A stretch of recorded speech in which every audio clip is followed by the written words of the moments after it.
नमस्कार दोस्तों, ACE online classes YouTube channel पर आप सभी का स्वागत है। पिछली क्लासों में हमने भारतीय संविधान के विकास की बात की थी और आज हम शुरू कर रहे हैं भारतीय संविधान का निर्माण। तो देखिए दोस्तों, आज का जो टॉपिक है हमारा वो है भारतीय संविधान का निर्माण। दोस्तों, ये जो निर्माण की प्रक्रिया है ये प्रारंभ होती है 1895 से लेकर 1950 तक। 1895 से लेकर 1950 तक भारतीय संविधान के निर्माण की प्रक्रिया प्रारंभ होती है, अर्थात उसके बारे में हम पढ़ते हैं। तो सबसे पहले देखिए दोस्तों, हम बात करते हैं 1895 से स्टार्ट करें दोस्तों। तो देखिए 1895 जो है, यहां पर एक विधेयक है जिसका नाम है स्वराज विधेयक। स्वराज विधेयक दोस्तों, एक विधेयक है जिसका नाम है स्वराज विधेयक है। ये जो स्वराज विधेयक है इसके प्रतिपादक कौन है? प्रतिपादक, तो प्रतिपादक हैं दोस्तों बाल गंगाधर तिलक। बाल गंगाधर तिलक प्रतिपादक कौन हो गए? बाल गंगाधर तिलक दोस्तों इसके प्रतिपादक हो गए। अब देखिए दोस्तों, मतलब सहयोग किसने किया? तो सहयोग किया था दोस्तों एनी बेसेंट ने। सहयोग किसने किया था? एनी बेसेंट ने। दोस्तों, ये जो स्वराज विधेयक था, इस स्वराज विधेयक में ब्रिटिश सरकार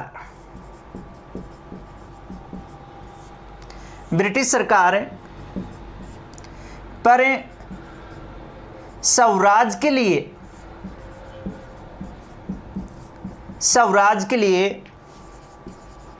दबाव डाला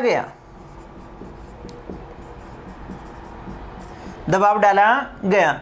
साथ ही हम ये कह सकते हैं कि संविधान सभा जो है उसकी अप्रत्यक्ष मांग कह सकते हैं। यहां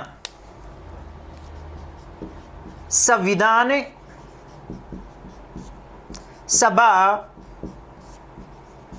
की अप्रत्यक्ष मांग।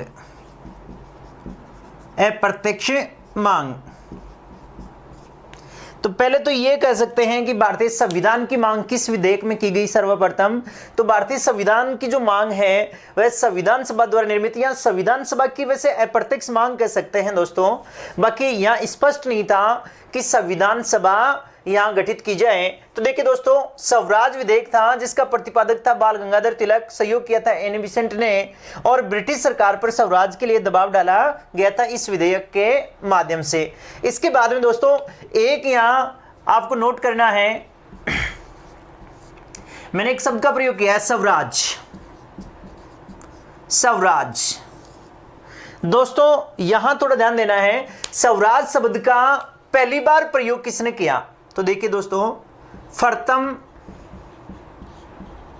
बार प्रयोग, ये प्रथम बार प्रयोग किया था स्वामी दयानंद सरस्वती ने। आपसे कोई प्रश्न पूछे कि भारत में पहली बार स्वराज शब्द का प्रयोग किसने किया? तो स्वराज शब्द का सर्वप्रथम प्रयोग किया था स्वामी दयानंद सरस्वती ने। और एक बात की थी स्वामी दयानंद सरस्वती ने, यहां पर स्वामी दयानंद सरस्वती ने कहा था कि अच्छे से अच्छे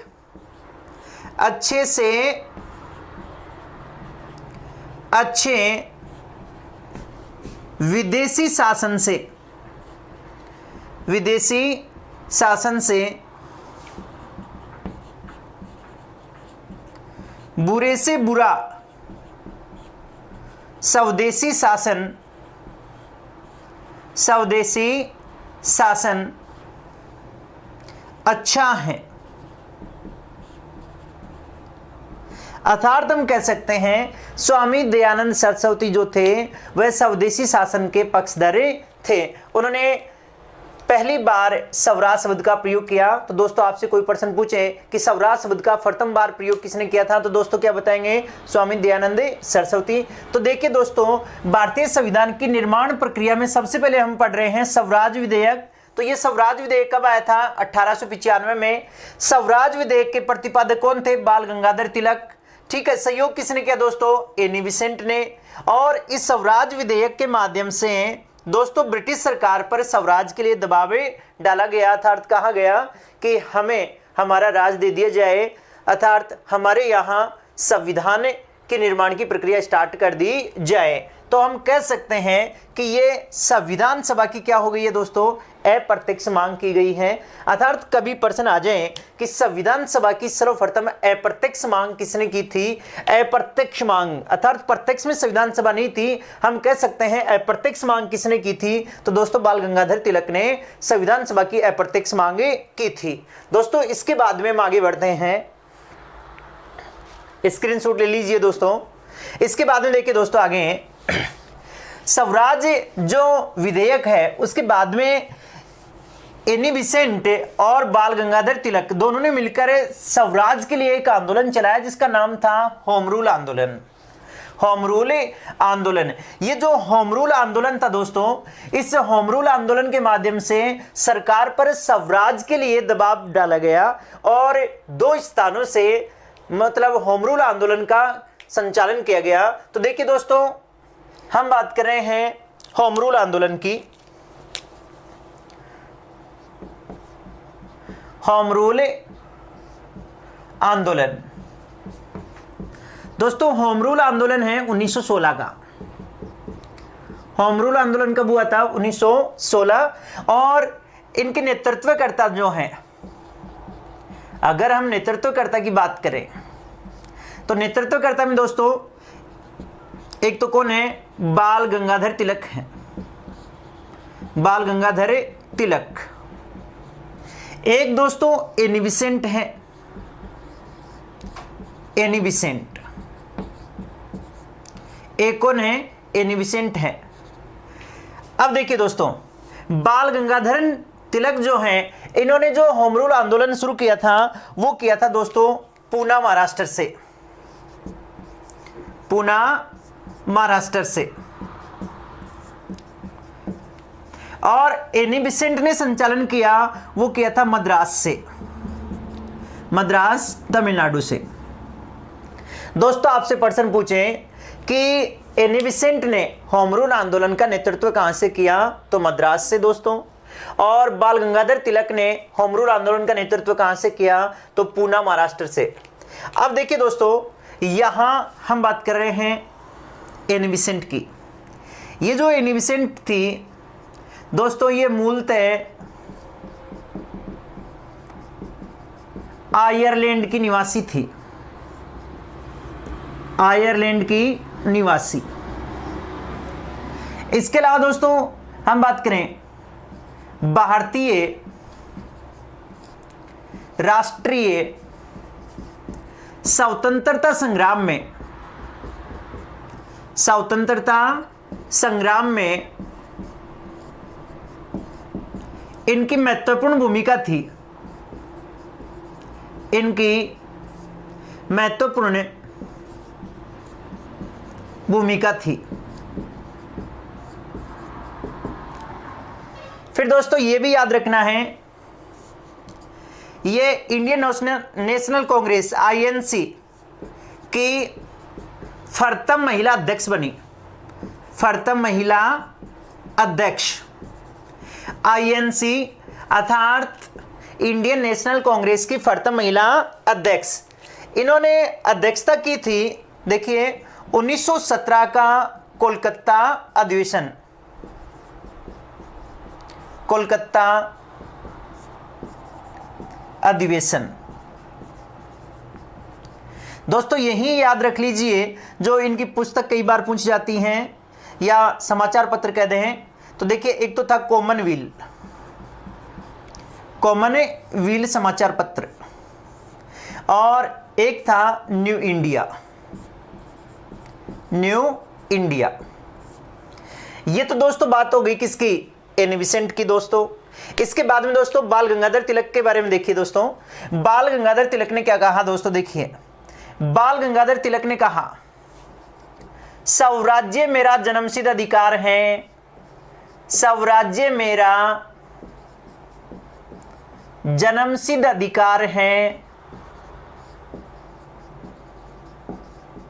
जन्मसिद्ध अधिकार है, मैं इसे लेकर रहूंगा, मैं इसे लेकर रहूंगा।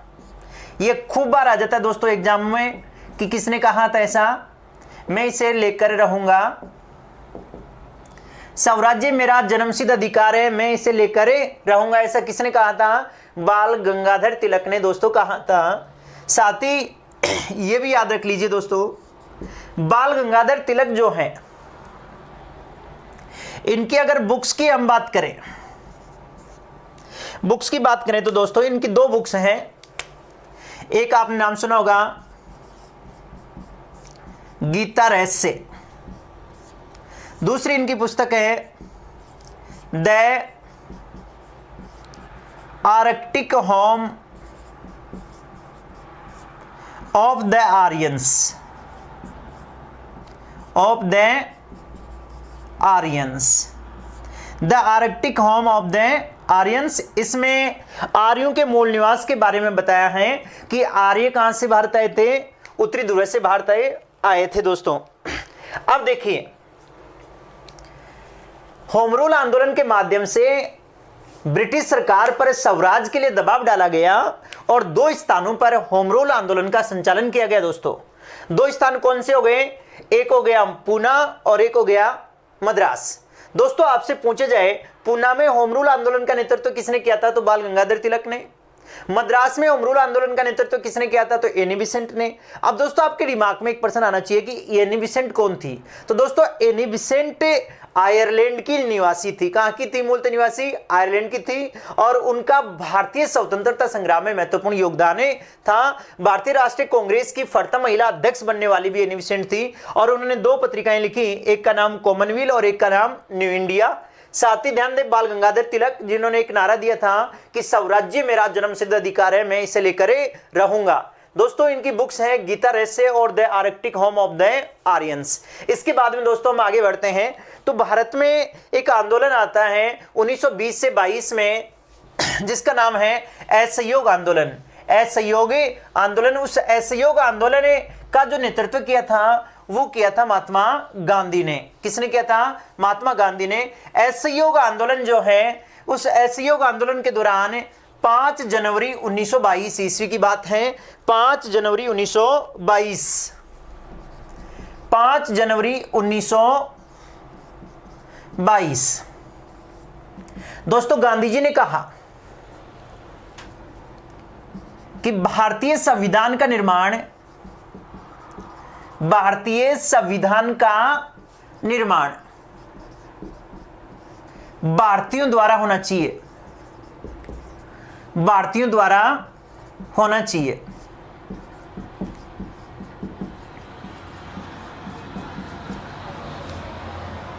अब देखिए दोस्तों 5 जनवरी 1922 को महात्मा गांधी जी ने कहा कि भारतीय संविधान का जो निर्माण है वह भारतीयों द्वारा होना चाहिए। साथ ही हम यह भी कह सकते हैं गांधी जी ने ऐसा भी कहा कि हम भारतीयों का राजनीतिक भविष्य हम स्वयं निर्मित करेंगे, हम भारतीयों का राजनीतिक भविष्य हम स्वयं निर्मित करेंगे।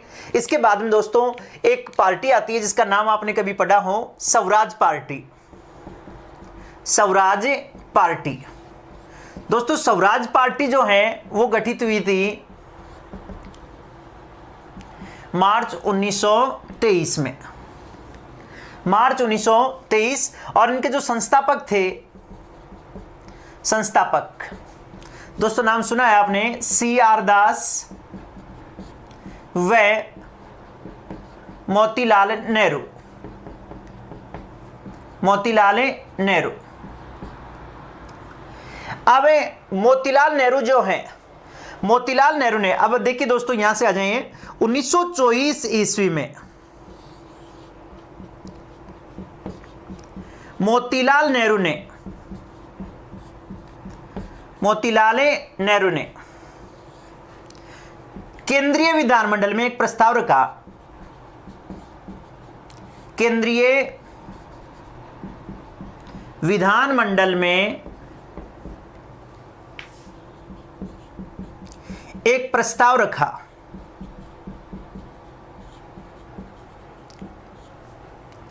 उन्नीस सौ 24 ईस्वी में जो स्वराज पार्टी के संस्थापक हैं मोतीलाल नेहरू ने केंद्रीय विधानमंडल में एक प्रस्ताव रखा और इस प्रस्ताव में उन्होंने क्या कहा, देखिए दोस्तों, कि गवर्नर जनरल जो हैं उसको भारतीय प्रतिनिधियों की बैठक बुलानी चाहिए। गवर्नर जनरल को भारतीय प्रतिनिधियों की बैठक बुलानी चाहिए और उन्हें भारतीय संविधान के निर्माण के बारे में नियुक्त करना चाहिए, अर्थात उनसे कहा जाए कि वो भारतीय संविधान का निर्माण करें। दोस्तों ये जो प्रस्ताव था इनका, ये प्रस्ताव केंद्रीय विधानमंडल ने तो पारित कर दिया, परंतु गवर्नर जनरल वाइसराय ने इसे निरस्त कर दिया। इसके बाद में देखिए दोस्तों 1925 ईस्वी में the Commonwealth of India bill पारित होता है। The Commonwealth of India, screenshot ले सकते हैं दोस्तों। इसके बाद में हम बात करते हैं दोस्तों, भारतीय संविधान के निर्माण की रूपरेखा प्रस्तुत की जाती है the Commonwealth of India bill में। The Commonwealth of India bill में संविधान की रूपरेखा प्रस्तुत की जाती है। तो देखिए दोस्तों, the Commonwealth of India bill, दोस्तों एक बिल आता है the Commonwealth of India bill 1925। The Commonwealth of India bill 1925। दोस्तों इसके जो हम कहें प्रस्तावक कौन थे, तो दोस्तों प्रस्तावक हैं एनी बेसेंट। प्रस्तावक कौन है? एनी बेसेंट हैं। प्रस्तावक कौन हो गए? एनी बेसेंट हो गए। फिर दोस्तों ये जो प्रस्ताव था ये 1923 में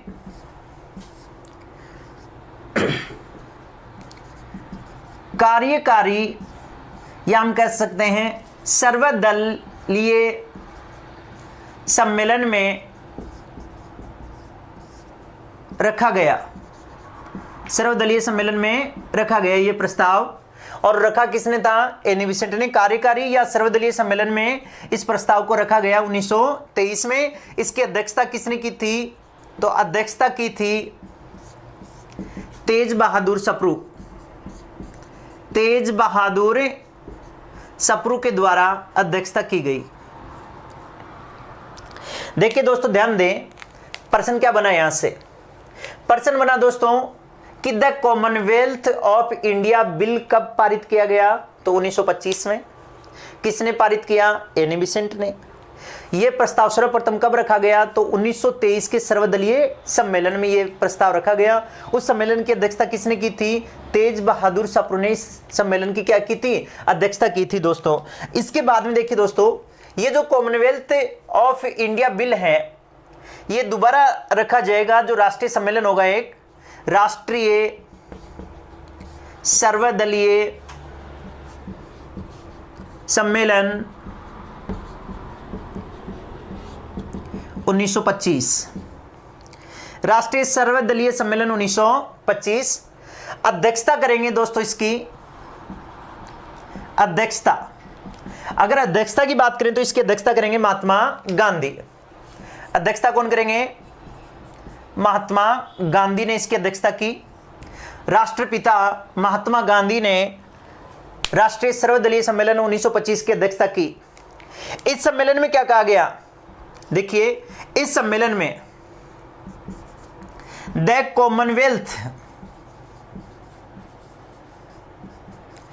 कॉमनवेल्थ ऑफ इंडिया बिल में संशोधन किया गया। में संशोधन, तो the Commonwealth of India bill में संशोधन किस जो सम्मेलन के तहत किया गया, तो राष्ट्रीय सर्वदलीय सम्मेलन 1925 महात्मा गांधी की अध्यक्षता में इसमें संशोधन किया गया और इसे कानूनी प्रारूप देने का प्रावधान किया गया। कानूनी ढांचे में तैयार करने हेतु एक उपसमिति का गठन किया गया। एक उपसमिति का गठन। राष्ट्रीय सर्वदलीय सम्मेलन 1925 जिसकी अध्यक्षता महात्मा गांधी ने की, इस सम्मेलन में the Commonwealth of India bill में संशोधन किया गया। तो संशोधन करने के बाद इसमें इसको कानूनी ढांचे के रूप में तैयार करने के लिए एक उपसमिति का गठन किया गया। इस उपसमिति की अध्यक्षता किसने की थी? तो एनी बेसेंट ने इसकी अध्यक्षता की। अध्यक्षता किसने की इसकी? तो अध्यक्षता एनी बेसेंट ने इसकी क्या कर दी? अध्यक्षता। इसके बाद में देखिए दोस्तों, एनी बेसेंट ने इसे कानूनी रूप में तब्दील कर दिया। कानूनी रूप में तब्दील करने के बाद इसे प्रस्तुत किया गया और प्रस्तुत करके इसे ब्रिटेन भेज दिया गया। कहां भेजा गया? ब्रिटेन भेज दिया गया। ब्रिटेन में जो है एक लेबर पार्टी के सदस्य ने इसे ब्रिटेन की जो संसद है, ब्रिटेन की संसद के निम्न सदन में रखा। दोस्तों ध्यान देना है, एनी बेसेंट ने इसे कानूनी रूप में तब्दील कर दिया, कानूनी ढांचे के रूप में तब्दील कर दिया और ब्रिटेन भेजा। ब्रिटेन में लेबर पार्टी के एक सदस्य ने इसे हाउस ऑफ कॉमन में रखा। ब्रिटेन की संसद के दो पार्ट हैं दोस्तों, अर्थात दो सदन हैं, एक हाउस ऑफ लॉर्ड्स और एक house of Commons. House of Commons निम्न सदन है और हाउस ऑफ लॉर्ड उच्च सदन है दोस्तों। तो हाउस ऑफ कॉमन में रखा गया और हाउस ऑफ कॉमन में यह पारित नहीं हो पाता है। अब इसके बाद में देखिए दोस्तों, आगे हम बात करते हैं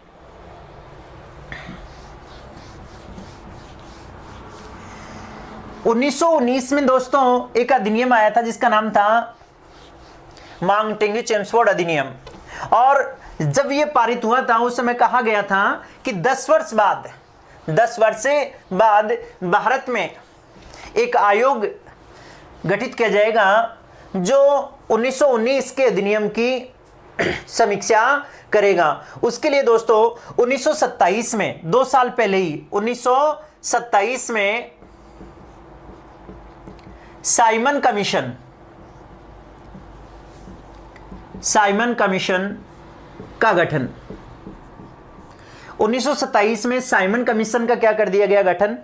देखिए दोस्तों, साइमन कमीशन का गठन कंजर्वेटिव पार्टी ने किया था। जो ब्रिटेन की कंजर्वेटिव पार्टी थी उसने गठन कर दिया था। उनको लगने लगा कि आगामी साल में या आगामी 2 सालों में चुनाव होने वाले हैं और हमारी हार होने वाली है, अर्थात वहां लेबर पार्टी की उनको जीत लग रही थी और लेबर पार्टी जो थी वो भारत के पक्ष में थी, तो कि ये भारत के पक्ष में फैसला जाएगा, तो उन्होंने 2 साल पहले ही किसको भेज दिया? साइमन कमीशन को भारत भेजा।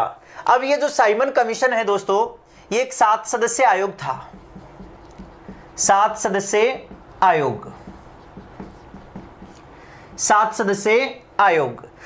सदस्यीय आयोग था इसलिए, और सभी के सभी सदस्य जो थे, सभी सदस्य क्या थे? अंग्रेज। सभी सदस्य क्या थे? अंग्रेज थे दोस्तों। अब देखिए सभी सदस्य अंग्रेज थे इसलिए इसको क्या कहा गया? सवेत कमीशन कहा गया। सवेत कमीशन, क्या नाम दिया गया इसको दोस्तों? सवेत कमीशन नाम दिया गया। इसका भारत में भयंकर विरोध किया गया।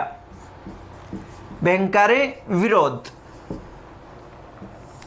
इसका भारत में क्या किया गया? भयंकर विरोध किया गया। जब विरोध किया गया अर्थात नारे लगाए गए, साइमन वापस जाओ, साइमन वापस जाओ, साइमन गो बैक, साइमन वापस देखिए दोस्तों,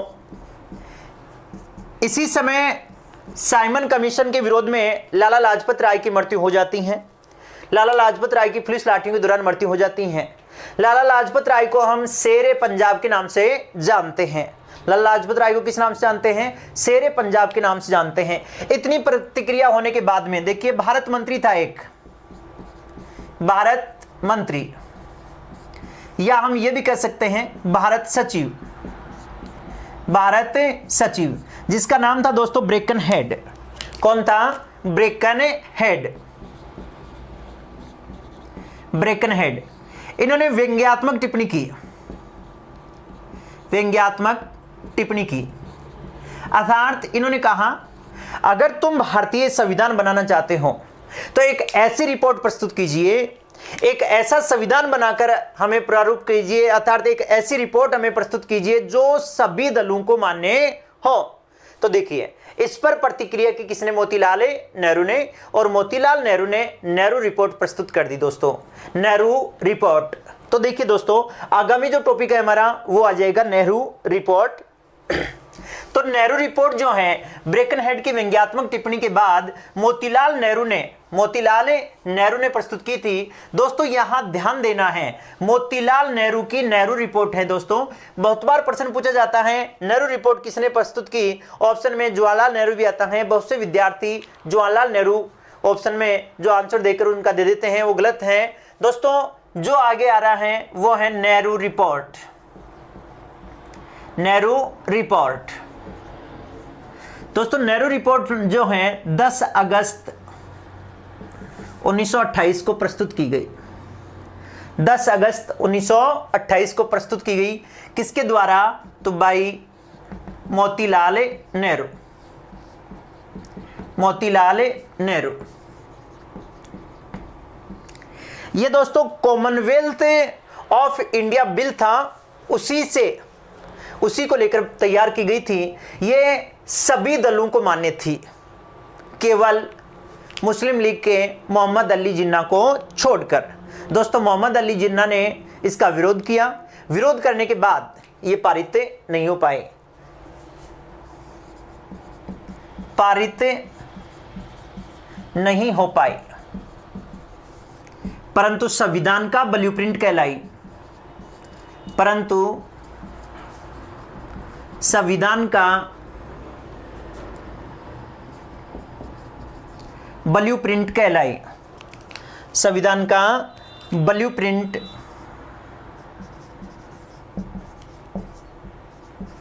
कहलाई। ब्लूप्रिंट का अर्थ होता है दोस्तों कच्चा चिट्ठा, कच्चा चिट्ठा अर्थात रूपरेखा कहलाई। तो संविधान का ब्लूप्रिंट कहा गया किस रिपोर्ट को? नेहरू रिपोर्ट को। तो नेहरू रिपोर्ट कब पारित हुई? 10 अगस्त 1928। किसने प्रस्तुत की? मोतीलाल नेहरू ने। पारित नहीं हो पाई। क्यों पारित नहीं हो पाई? क्योंकि मोहम्मद अली जिन्ना ने इसका क्या कर दिया था? विरोध कर दिया था, इसलिए पारित नहीं हो पाई। पारित नहीं हो पाई, परंतु संविधान का क्या कहलाई दोस्तों? ब्लूप्रिंट कहलाई। उसके बाद में देखिए दोस्तों, लाहौर अधिवेशन, लाहौर अधिवेशन, लाहौर अधिवेशन जो है कांग्रेस का लाहौर अधिवेशन हुआ 1929 में। अध्यक्षता की JL नेहरू, पंडित जवाहरलाल नेहरू ने इसकी अध्यक्षता की। इस लाहौर अधिवेशन में देखिए दोस्तों, पहली बार पूर्ण स्वराज का लक्ष्य रखा गया। पहली बार पूर्ण स्वराज का क्या रखा गया? पूर्ण स्वराज का लक्ष्य रखा गया।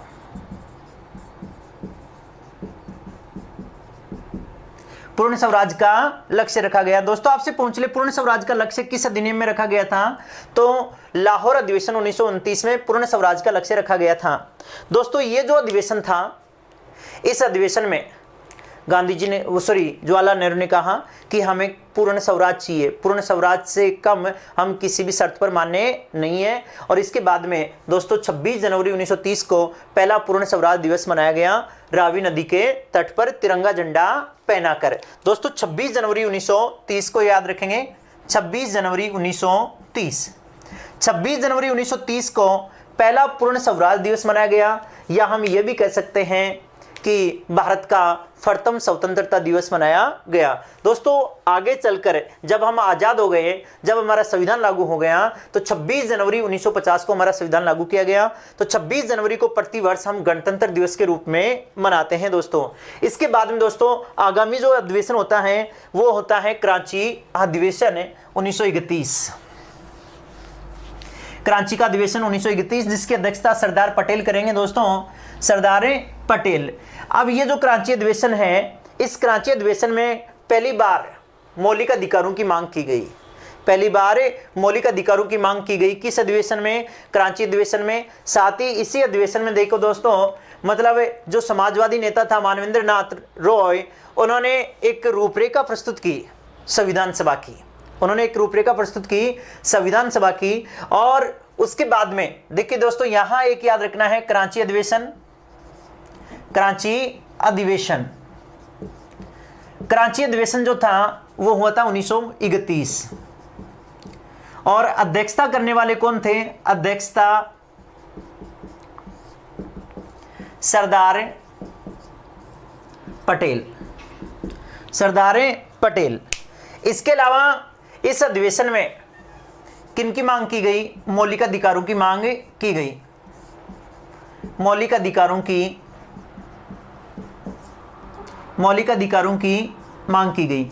यहीं पर समाजवादी नेता ने संविधान सभा की प्रत्यक्ष मांग की थी।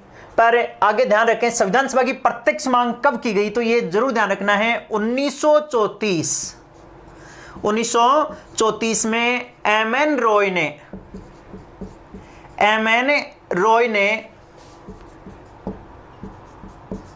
संविधान सभा की प्रत्यक्ष मांग की।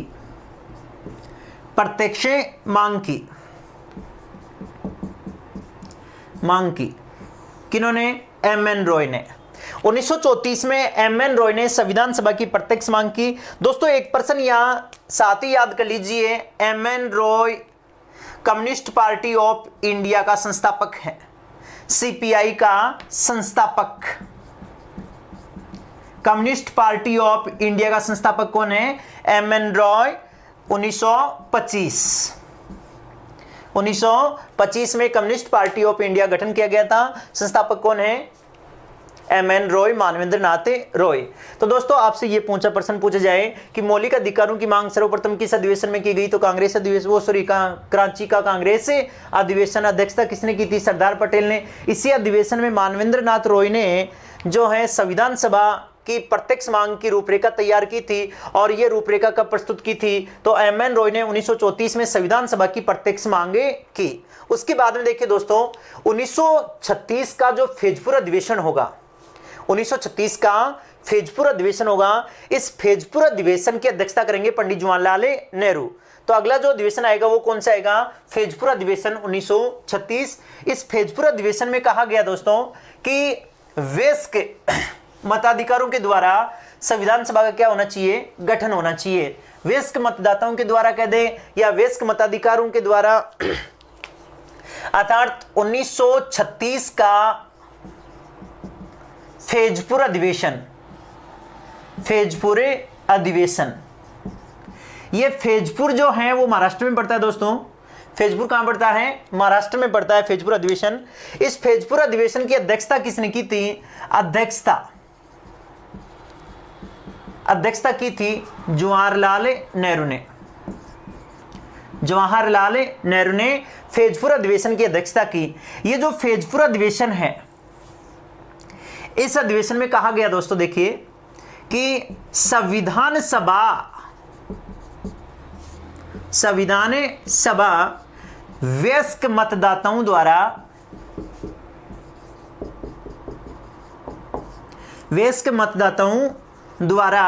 निर्मित होनी चाहिए।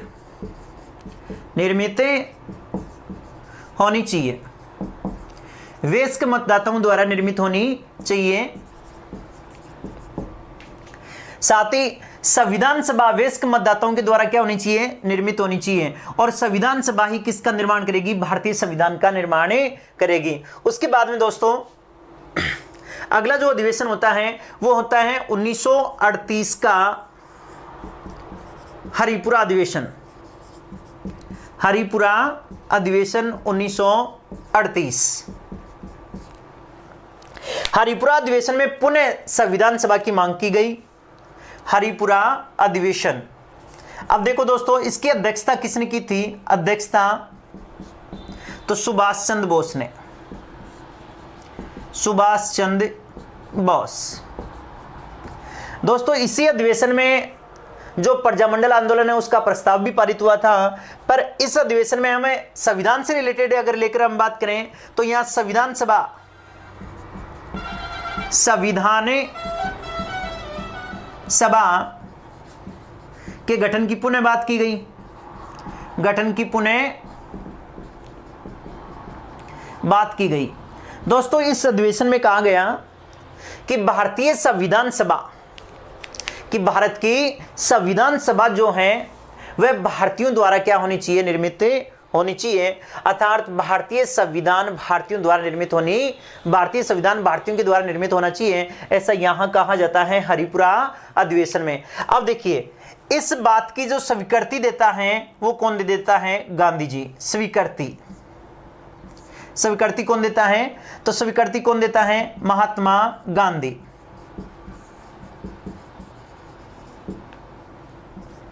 स्वीकृति कौन देता है? महात्मा गांधी।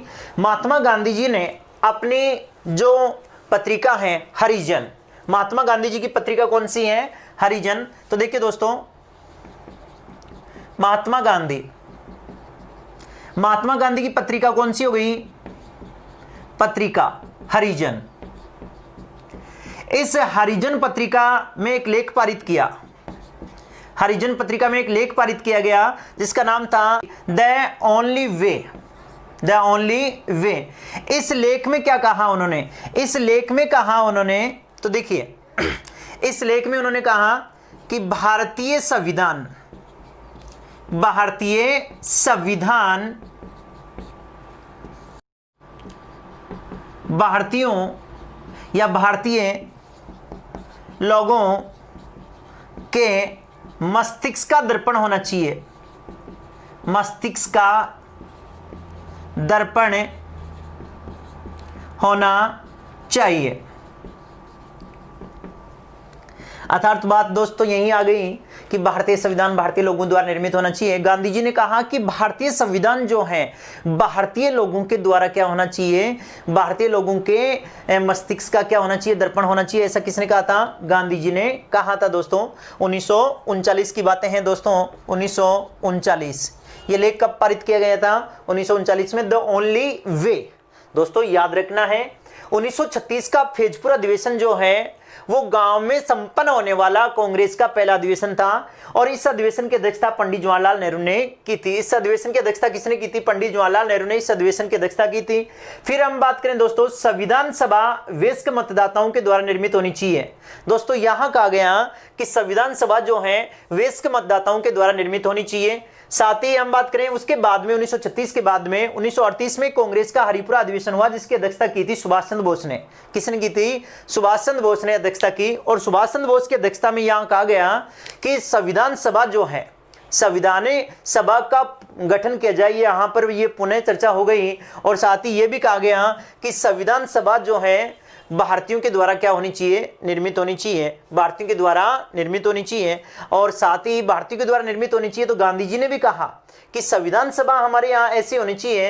अर्थात संविधान सभा जो है या भारतीय संविधान जो है वह भारतीय लोगों के मस्तिष्क का क्या होना चाहिए? दर्पण होना चाहिए। ये लेख गांधी जी ने किस में पारित किया था? तो ये लेख लिखा था उन्होंने द ओनली वे, जो हरिजन पत्रिका में क्या हुआ था? प्रकाशित हुआ था। दोस्तों इसके बाद में ये जो 1939 की बातें हैं दोस्तों, सितंबर 1939 में द्वितीय विश्व युद्ध प्रारंभ हो जाता है। सितंबर 1939 में द्वितीय विश्व युद्ध प्रारंभ हो जाता है और इस विश्व युद्ध के दौरान भारत का सहयोग चाहने के लिए ब्रिटेन सरकार ने भारत के सहयोग चाहने के लिए एक प्रस्ताव पारित करेगी दोस्तों, भारत को अपने पक्ष में लेने के लिए। तो अगस्त प्रस्ताव 1940। दोस्तों अगला जो प्रस्ताव आ रहा है वो आ रहा है अगस्त प्रस्ताव 1940। अगस्त प्रस्ताव 1940। इस अगस्त प्रस्ताव में देखो दोस्तों, इस समय भारत का गवर्नर जनरल था लॉर्ड लिनलिथगो। Lord Linlithgow. और इस प्रस्ताव में कहा गया कि आपके यहाँ संविधान सभा का निर्माण कर दिया जाएगा और ये जो संविधान सभा होगी ये भारतीयों द्वारा ही निर्मित होगी, पर शर्त ये है ये ऐसा कार्य होगा द्वितीय विश्व युद्ध के बाद, द्वितीय विश्व युद्ध के बाद। तो दोस्तों याद रखना है अगस्त प्रस्ताव, अगस्त प्रस्ताव। यह अगस्त प्रस्ताव कब आया था? तो 8 अगस्त 1940, 8 अगस्त 1940 को अगस्त प्रस्ताव था। इस समय गवर्नर जनरल वाइसराय कौन था? Governor general viceroy Lord Linlithgow, Lord Linlithgow governor general viceroy था। दोस्तों इसमें कहा गया जैसे ही द्वितीय विश्व युद्ध बंद हो जाएगा वैसे ही यहां संविधान सभा का निर्माण कर दिया जाएगा, संविधान सभा का निर्माण कर दिया जाएगा, निर्माण कर दिया जाएगा। इसके अलावा देखिए दोस्तों इस अगस्त प्रस्ताव को स्वीकार नहीं किया भारतीयों ने। इसके बाद में ब्रिटिश सरकार के द्वारा भारत में संविधान सभा के निर्माण के लिए एक आयोग भेजा जाता है जिसका नाम था क्रिप्स मिशन। क्या नाम था दोस्तों उसका? Cripps Mission. तो इसके बाद में देखिए दोस्तों अगला जो है वो है क्रिप्स मिशन।